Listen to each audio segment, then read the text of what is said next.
introduce important changes in the way that organizations deliver the healthcare. This imply a lot of internal issues that addressing those are taking a lot of time and efforts for the individuals working since the political level to very so low practical level, like role of nurses or role of function of general practitioners, etc., etc.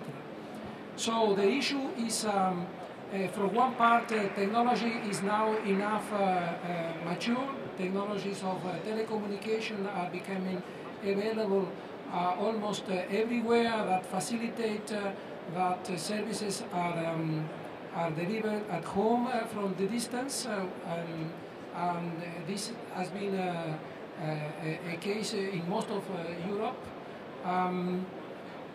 At the same time, the clinical record or patient healthcare records are almost available in most of the big centers and hospitals in Europe. So it is a good and a fundamental condition to implement a solution like a heart cycle.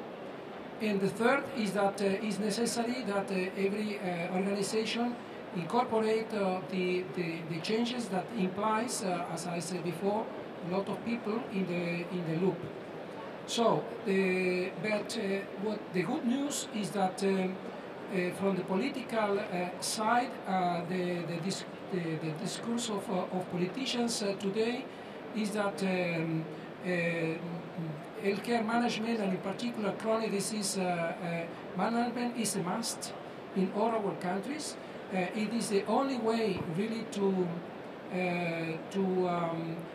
keep the sustainability of the healthcare system, and the challenge now is to say how this will be implemented in the next times, in the next years.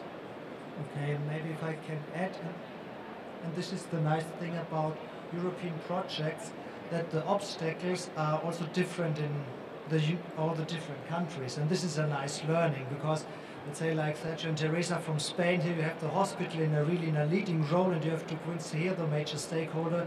In Germany the situation is different. You have to involve the GP, the general practitioner, you have to involve a lot of other stakeholders, so you cannot find one business model for all. You have to find one business model for a country, and sometimes even one business model for a specific region. And this makes it, of course, really difficult to go on, but step by step we are trying to solve and get more insight into this. So as a last question, from a technology point of view, you mentioned telecommunication is everywhere. Is there anything else we need from a technology point of view, like sensing and therapeutic devices? Is all that available, which is good enough? Or should we invest in that as well? Not only available, there are available different brands, and the prices, the cost has been falling down in the last years. They are becoming affordable for the use of normal people at home, and this is the good part of the thing. In addition to that, there is a strong movement towards interoperability. The big companies are decided and take the decision to go into the way to create the interoperability framework. And this is the good thing that will make more and better availability of technologies just in this moment for this. Okay, one last statement, please. I would like to add another problem, let's say, or another challenge. Yes, as Teresa said, we share a lot of data and new sensors and technology, ICT technology from one side, but we have to find a way to glue together the ICT with the medical tech field, and that means we have to know what to do with the information.